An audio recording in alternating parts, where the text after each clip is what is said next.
सोमनाथ बहुत ही गरीब था। गरीबी इतनी थी, ना पहनने को कपड़ा था और ना ही खाने को भोजन नसीब होता था। सोमनाथ के पास अपने कोई जमीन नहीं थी, वो दूसरों की जमीन पर मजदूरी करता था। वो जिस घर में रहता था वो भी काफी पुराना था। एक दिन गांव का एक बुजुर्ग आदमी सोमनाथ के पास आया और सोमनाथ से कहने लगा, बेटा, आखिर तुम इतनी मुसीबत क्यों कूद रहे हो? तुम नौजवान हो, होनहार हो, अगर तुम चाहो तुम मेहनत से अपनी किस्मत बदल सकते हो। चाचा, ज्यादा मेहनत करने से कोई फायदा नहीं। जो तकदीर में लिखा है मिलेगा तो उतना ही। बेटा, यही गलती तुम्हारे पिता ने भी की थी। उसने भी खुद को पूरी तरह भाग के भरोसे छोड़ दिया था, इसलिए वो कोई काम नहीं करता था। सारा दिन घर पर ही पड़ा रहता था। जब घर में खाने के लिए कुछ नहीं बचता और 2-4 दिन का फाका हो जाता, तब ही कहीं जाकर वो मजदूरी करने निकलता। तुम्हारी गरीबी भी तुम्हारे पिता की इन्हीं गलतियों की वजह से है। देखो, गाँव में सबके पास अपनी अपनी जमीन और अच्छे घर है, मगर तुम्हारे पास ना जमीन है ना रखा घर। ये टूटा फूटा मकान भी तुम्हारे दादा ने बनाया था। बेटा, जब तक तुम किस्मत का रोना रोते रहोगे तब तक जिंदगी में कुछ हासिल नहीं कर पाओगे। अभी तुम्हें अपना विवाह भी करना है और विवाह तब ही होगा जब तुम धन कमाओगे। चाचा, मैं क्या काम करूँगा? मैं तो कुछ काम ही नहीं मिलता। कभी मिल भी जाता है तो 1-2 दिन का है काम मिल पाता है। बेटा, ये दुनिया बहुत बड़ी है, इसमें काम की कोई कमी नहीं। तुम्हें गांव में काम नहीं मिलता तो दूसरे गांव में काम तलाश करो। अरे, जब काम ही करना है तो कहीं भी कर सकते हो। अगर तुम कोई काम करने लगे और इस घर की मरम्मत करवा ली तो मैं तुम्हारा विवाह करवा दूंगा। विवाह का नाम सुनकर सोमनाथ के मन में उत्साह जग गया। वह तुरंत ही बुजुर्ग आदमी से बोला, चाचा, अगर ऐसी बात है कि तुम मेरा विवाह करवा दोगे तो आज से ही काम में लग जाऊंगा। विवाह का नाम सुनकर सोमनाथ दूसरे गांव में काम की तलाश में चला गया। 1 महीने तक सोमनाथ ने लगातार काम किया। फिर जब कुछ पैसे इकट्ठे हो गए तो उसने अपने घर की मरम्मत करवा ली। सोमनाथ के पास अब वो सब चीज थे जिससे वह शादी कर सकता है। वह समझ गया कि मेहनत से हर एक चीज साबित कर सकते हैं। उसने एक दिन सोचा, अब तो मैंने घर की मरम्मत भी करवा ली और घर में खाने के लिए अनाज भी है। अब मुझे चाचा से अपने विवाह के बारे में बात करनी चाहिए। इतना सोचकर सोमनाथ उस बुजुर्ग आदमी के पास गया और उससे कहने लगा, चाचा, आपने मेरे से एक कुछ वादा किया था, अगर मैं घर की मरम्मत और धन कमाने लगूं तो आप मेरा विवाह करवा देंगे। अब तो मैंने घर की मरम्मत भी करवा ली है और रोज काम करने भी जाता हूं। अब आप मेरा विवाह करवा दीजिए। बेटा, मैं तुम्हारे विवाह का कुछ प्रबंध करता हूँ। देखो, शादी ब्याह के मामले में लोग अक्सर सच्चाई नहीं बताते, थोड़ा बहुत बहा चढ़ाकर ही बात करनी पड़ती है। अगर लड़की सावली भी हो तो उसे गोरी और अत्यंत सुशील बताकर पेश किया जाता है, भले ही उसे छोटे मोटे काम ठीक से करने ना आते हो। ठीक वैसे ही लड़के के बारे में भी लोग झूठ मूठ की बातें जोड़ देते हैं। चाहे लड़के के पास जमीन जायदाद ना हो, किराए के मकान में रहता हो, घर में खाने को अनाज तक ना हो, लेकिन जब विवाह करना हो तो कहेंगे कि लड़के के पास बहुत जमीन है, वो गांव का सबसे होशियार और सलाहकार है। गांव वाले हर काम उससे पूछ कर करते हैं। कहेंगे कि ये लड़का बहुत भाग्यशाली है, आपकी बेटी इसका साथ पाएगी तो मानो दूध की नदियों में नहाएगी। शादी ब्याह में लोग इस तरह का झूठ मूठ बोलते हैं। मैं जब तुम्हारे पास किसी को लेकर आऊंगा तो मैं भी बहुत झूठ बोलूंगा। तुम चुपचाप सुनते रहना, उनके सामने ज्यादा सच्चे बनने की कोशिश मत करना, वरना कुंवारे ही रह जाओगे। बुजुर्ग आदमी सोमनाथ को अच्छी तरह समझा देता है और कुछ दिन बीत जाने के बाद एक आदमी को सोमनाथ के पास लेकर आता है। देखो श्यामलाल, ये लड़का गांव का सबसे होनहार, चतुर, चालाक और मेहनती लड़का है।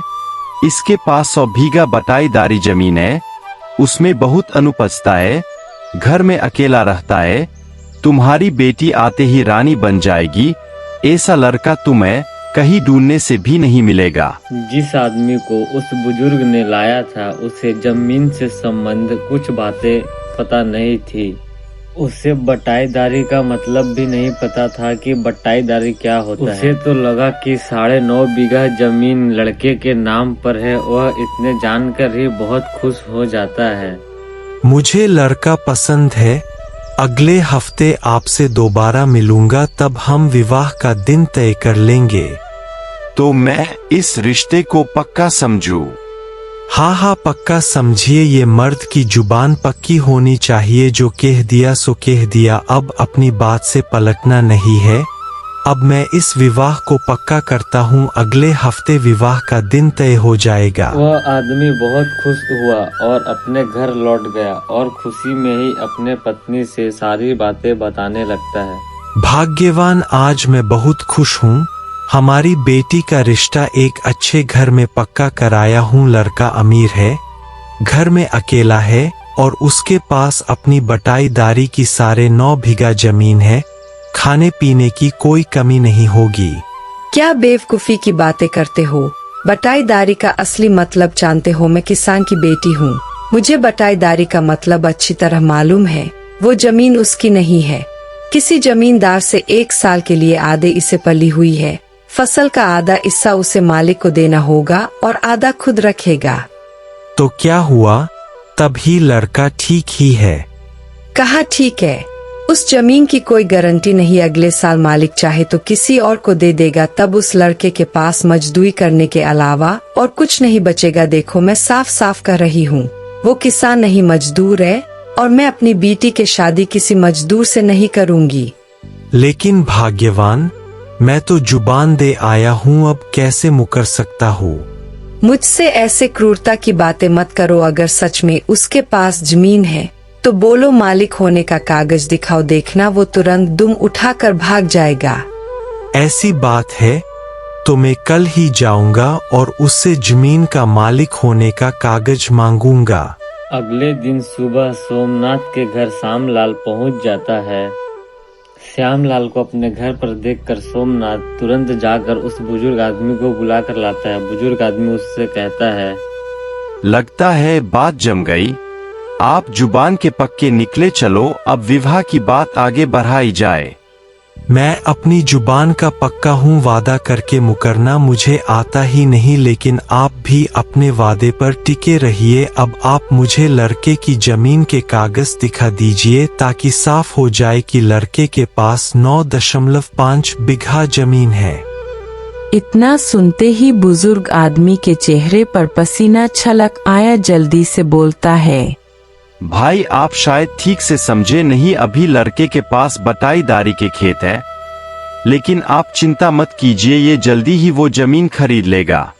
मुझे बेवकूफ समझते हो क्या? अरे मजदूर के पास इतने पैसे नहीं होते कि दाल रोटी के साथ सब्जी भी खा ले, और तुम कह रहे हो कि ये जमीन खरीद लेगा, वो भी मजदूरी से। मैंने अपनी आंखों से देखा है, मजदूरी करने वाले जिंदगी भर खेत में पसीना बहाते रहते हैं, लेकिन सुख का एक दिन भी नसीब नहीं होता।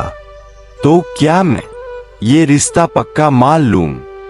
शर्म नहीं आती तुम्हें? झूठ बोलकर मुझे फंसाना चाहते हो और अब बेहयाई से रिश्ते की बात कर रहे हो। सुन ले, मुझे अपनी बेटी का विवाह तुम जैसे मकारों के यहाँ नहीं करना। अब अपनी बेटी का विवाह शहर में करूंगा। तुम गाँव वाले धोखेबाज होते हो। इतना कहकर श्यामलाल वहां से चला गया। सोमनाथ बुजुर्ग आदमी के तरफ गुस्से में बोलता है, आपको झूठ बोलने की क्या जरूरत थी? झूठ से रिश्ते बनते नहीं बल्कि बिगड़ते हैं। आपने सब कुछ बर्बाद कर दिया। विवाह की बात बिगड़ जाने से सोमनाथ का मन टूट गया। अब उसका काम में भी मन नहीं लगता। जहाँ भी काम करने जाता ढंग से मेहनत नहीं करता। लोग उससे नाराज होकर उससे काम से निकाल देते हैं। मजबूरी में वो अपने गांव से निकलकर आसपास के गांव में काम ढूंढने निकल पड़ता है, लेकिन वहाँ भी उससे किसी ने काम नहीं दिया। सबको उसके निकम्मेपन की खबर मिल चुकी थी। धीरे धीरे हालात बिगड़े कि उसके भूखे मरने की नौबत आ गई। एक दिन उसने बैठकर सोचा, अब यहाँ मेरे लिए कुछ नहीं बचा, ना काम ना इज्जत। घर के नाम पर टूटा फूटा मकान है जो बाबा आदम के जमाने का है। अच्छा होगा कि अब शहर चला जाओ, शायद वहाँ कुछ काम मिल जाए। बहुत सोच विचार के बाद सोमनाथ दूसरे दिन घर से शहर के लिए निकल गया, मगर उसे पता नहीं था कि शहर कहाँ है, वहाँ काम कैसे मिलेगा। वह चलते चलते घने जंगल में पहुँच गया। जंगल में ही उसे रात हो गई। रात का अंधेरा देखकर वह घबराने लगा और जल्दी जल्दी जंगल को पार करने लगा, लेकिन जंगल इतना घना था कि खत्म होने का नाम ही नहीं ले रहा था। वह एक जगह रुककर सोचने लगा, अब मैं क्या करूं, ये जंगल तो खत्म होने का नाम ही नहीं ले रहा है। ना जाने और कितना बड़ा है ये जंगल। सोमनाथ ये सोच ही रहा था कि तभी उसकी नजर एक बुढ़िया पर पड़ी बकरियों को लेकर जा रही थी। ये देख सोमनाथ की जान में जान आई। जरूर ये बुढ़िया इस जंगल में रहती है। अब रात में मैं इस बुढ़िया के घर ठहर सकता हूँ। भले ही ये मुझे भोजन ना दे, लेकिन रहने के लिए आसरा तो जरूर दे सकती है। सोमनाथ चुपचाप बुढ़िया के पीछे चलने लगा। कुछ दूर चलने के बाद सोमनाथ ने देखा कि जंगल में एक छोटा सा घर है और उस घर के बराबर में एक छोटी सी झोपड़ी है। बुढ़िया ने बकरियों को झोपड़ी में बंद कर दिया और खुद घर के अंदर चली गई। सोमनाथ जल्दी से बुढ़िया के पास गया। सोमनाथ को देखकर बुढ़िया हैरान रह गई। वो सोमनाथ से कहने लगी, अरे कौन हो तुम और यहाँ कैसे आना हुआ? आज से पहले कभी नौजवान को इस जंगल में आते नहीं देखा। काकी, मेरा नाम सोमनाथ है। मैं बहुत गरीब आदमी हूँ। मेरा गुजारा गांव में नहीं हो पा रहा था, इसलिए मैं शहर में काम की तलाश में जा रहा हूँ। लेकिन मुझे शहर जाने से पहले ही जंगल में रात हो गई है। आपको इधर बकरियों के साथ आते देखा तो आपके पीछे पीछे आ गया। क्या आप मुझे रात भर के लिए अपने यहाँ ठहरा सकती हो? काकी, मना मत करना, बहुत उम्मीद लेकर आपके पास आया हूँ। अगर मुझे आपने नहीं रुकने दिया तो जंगल में जंगली जानवर मुझे मार कर खा जाएंगे। देखो, मैं तुम्हें जानती पहचानती नहीं हूँ, इसके लिए तुम्हें अपने घर में नहीं रुक सकती और ना ही मेरे घर में तुम्हारे रहने के लिए जगह है। इसके लिए अच्छा यही होगा कि तुम अपने रहने के लिए कहीं और जगह तलाश करो। काकी, इस जंगल में मैं कहाँ जगह तलाश करूं? मुझे नहीं लगता कि कोई और भी इस जंगल में रहता होगा। काकी, अगर आप कहो तो मैं बकरियों की झोपड़ी में रह लूंगा। क्या तुम मुझे मूर्ख समझते हो जो तुम्हें बकरियों की झोपड़ी में रहने दूं?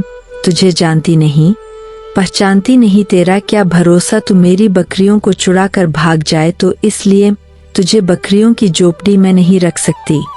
काकी, ऐसा मत कहो। मैं चोर नहीं हूँ, मैं तो बहुत भला और ईमानदार आदमी हूँ। अगर आप मुझे यहाँ नहीं रहने दोगी तो मैं कहाँ जाऊंगा? जंगल में मुझे जंगली जानवर खा जाएंगे। जंगली जानवर खा जाएंगे तो इसमें मैं क्या करूँ? जंगल में तो रोज ही खूंखार जानवर जीव जंतु और आदमी को मार कर खाते रहते हैं। अब मैं सभी को बचाते थोड़ी फिरूंगी। तू यहाँ से चला जा, मरे या जिए मुझे इससे कोई मतलब नहीं। बुढ़िया के बात सुनकर सोमनाथ समझ गया कि ये बुढ़िया बहुत बेरहम औरत है। इसको किसी से कोई फर्क नहीं पड़ता। जानवरों के बीच रहते रहते खुद भी जानवर जैसी हो गई है। अगर ये मुझे अपने घर में एक रात ठहरने की इजाजत दे देती तो इसका क्या बिगड़ जाता? आखिर रात भर की ही तो बात थी। ये मेरी माँ जैसी है। कोई जवान तो है नहीं कि मेरे से किसी छेड़छाड़ का खतरा हो, मगर नहीं, शायद ये बुढ़ापे में अपने आप को जवान समझ रही है।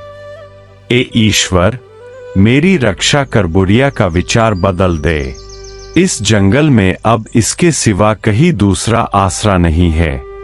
सोमनाथ ये सोच ही रहा था कि बुढ़िया उससे बोली, सुनो, थोड़ी देर यहीं खड़े होकर मेरा इंतजार करो।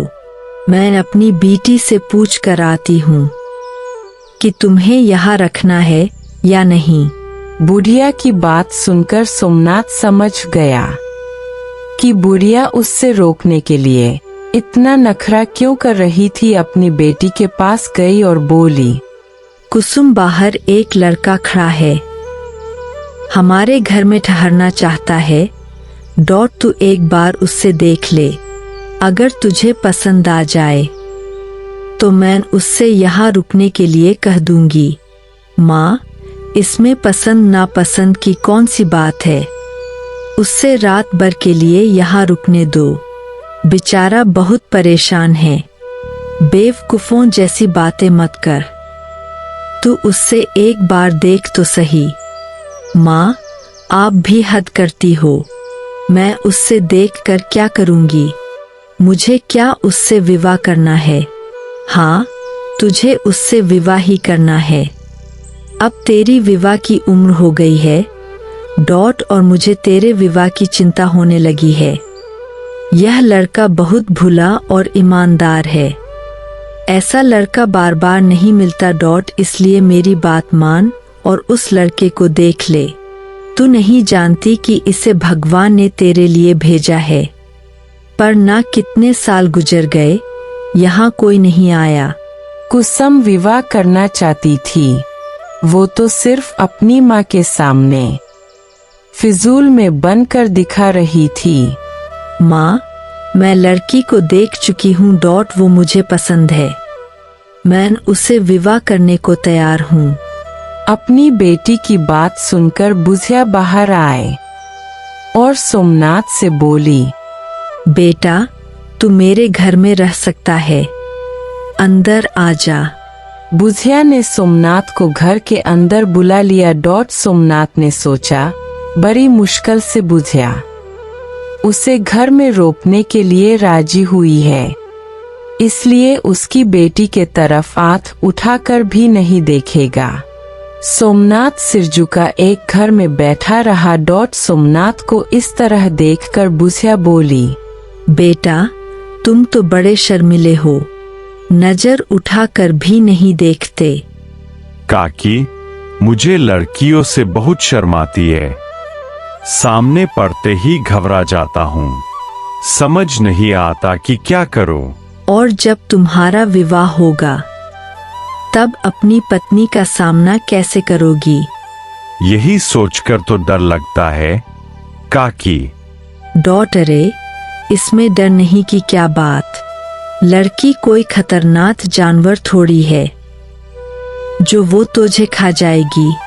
वो तो बहुत ही कोमल है, दिल की सच्ची होती है।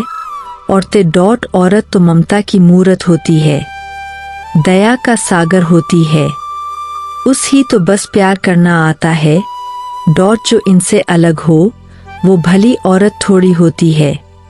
अब तुम खाना खाकर आराम करो, कल सुबह तुम्हें शहर भी तो जाना है। सोमनाथ को कभी इतना पैदल चलने की आदत नहीं थी। इसलिए आज वो काफी थक गया था। थकान से वो बिस्तर पर पड़ते ही गहरे नींद में डूब गया। अगली सुबह वो खुद से नहीं जाग पाया। बुझिया की बेटी कुसुम ने आकर उसे जगाया तो वो हड़बड़ा कर उठा और बोला, अरे माफ करना, मुझे उठने में थोड़ी देर हो गई। मुझे तो बहुत दूर जाना है। इतना कहाकर सोमनाथ जाने लगा, लेकिन कुसुम ने उसे रोक लिया। आप ऐसे कैसे जा सकते हैं? कुछ जानते भी हो, मैंने रात में सपना देखा। सपने में मेरा अब से विवाह हो चुका था। अब आप मेरे पति हैं, इसलिए आप मुझे छोड़कर नहीं जा सकते। ये आप क्या कह रही हो? सपना सच थोड़ी होता है। मैंने सुना है सुबह का सपना सच होता है, इसलिए अब मैं आपके पति हूँ और आप मेरे पति। मैं नहीं मानता, तुम पागल हो गई हो। मैं जा रहा हूँ। देखो, आप यहाँ से नहीं जा सकते।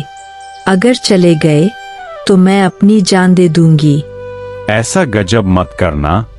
मैं रुक जाता हूँ मगर तुम्हारी माँ तुम्हें छोड़ेगी नहीं। माँ कुछ नहीं कहेंगी। वो तो कब से चाह रहे हैं कि मेरा विवाह हो जाए। आपको देखकर तो वो बहुत खुश होंगी।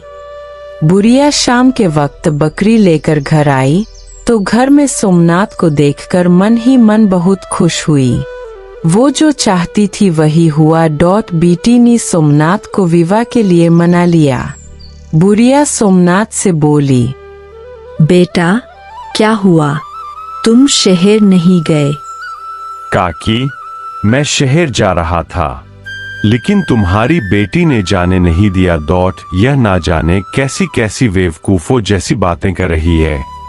बुढ़िया की बेटी बुढ़िया को सारी बात बता देती है। फिर बुढ़िया सोमनाथ से कहती है, बेटा, अब तुम्हें ना डरने की जरूरत है और ना ही कहीं जाने की। अब तुम हमारे साथ ही रहोगे। बेटा, मैं कोई जंगली औरत नहीं हूँ। लालपुर गांव की जमींदार की पत्नी कवित्री हूँ। जमींदार ने एक नीच औरत के बहकावे में आकर दूसरी शादी कर ली। उस औरत के कहने पर ही उसने मुझे और मेरी छोटी बेटी को जिंदा चलाने की साजिश रची। जब मुझे इसका पता चला तो मैं अपनी नन्ही बेटी को लेकर गांव से भाग आई। तब से हम इसी जंगल में रहते हैं। इस जंगल में रहते हैं हमें 19 साल हो गए। लेकर बेटा, पाप का घड़ा कभी न कभी तो भर ही जाता है। एक दिन उस नीच औरत ने जमींदार की हत्या करके अपने चहेतों के साथ जमींदार नी बन बैठी। वो खुद ही राजा के पास जाकर जमींदार की हत्या का मामला दर्ज कराए ताकि किसी का शक उस पर ना जाए।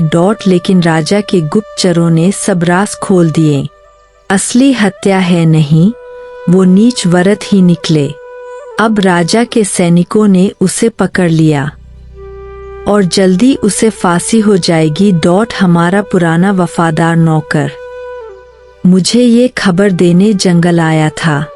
बेटा, जमींदार लाख बुरे थे, मगर मरने से पहले उन्होंने सारी जमींदारी अपनी बेटी कुसुम के नाम कर दी है। अब से वो जमींदार नहीं है। कल हमारा नौकर हमें लेने आएगा और हम अपने घर लौट जाएंगे। कुसुम तुम्हें अपना पति मान चुकी है, इसलिए अब तुम उसके पति हो। बेटा, याद रखना, हम धन के लिए अपना ईमान नहीं बेचते। काकी, आप सचमुच बहुत बड़े दिल की औरत है। इस दुनिया में कैसी कैसी स्त्रियां होती है।